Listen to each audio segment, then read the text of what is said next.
जय श्री कृष्णा। आइए जानते हैं पापानकुशा एकादशी की कथा।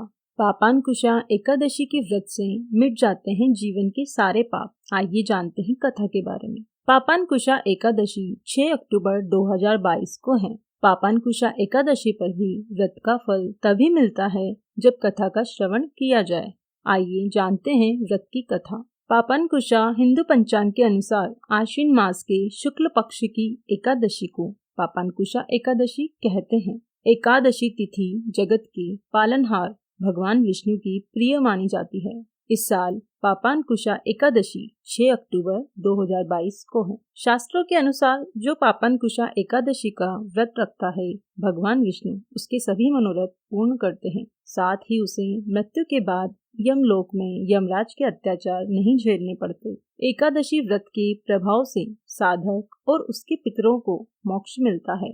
किसी भी व्रत पूजा पाठ में कथा का विशेष महत्व होता है। पापानकुशा एकादशी पर भी व्रत का फल तभी मिलता है जब कथा का श्रवण किया जाए। तो आइए जानते हैं पापानकुशा एकादशी व्रत की कथा और महत्व। पापानकुशा एकादशी कथा।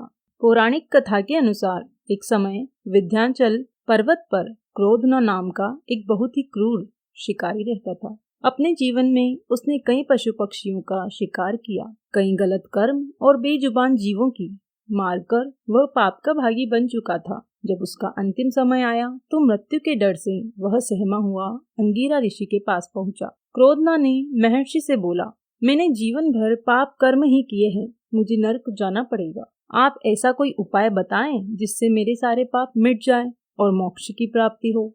एकादशी व्रत से शिकारी के जघन्य पाप धुल गए। अंगिरा ऋषि ने उसे पापानकुशा एकादशी के महत्व के बारे में बताया और इस व्रत को रखने की बात कही।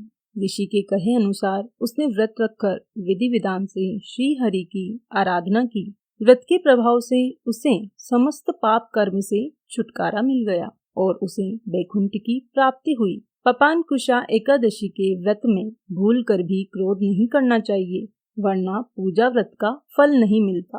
दोस्तों, अगर आपको मेरे वीडियोस पसंद आते हैं तो आप प्लीज लाइक, कमेंट और शेयर करें।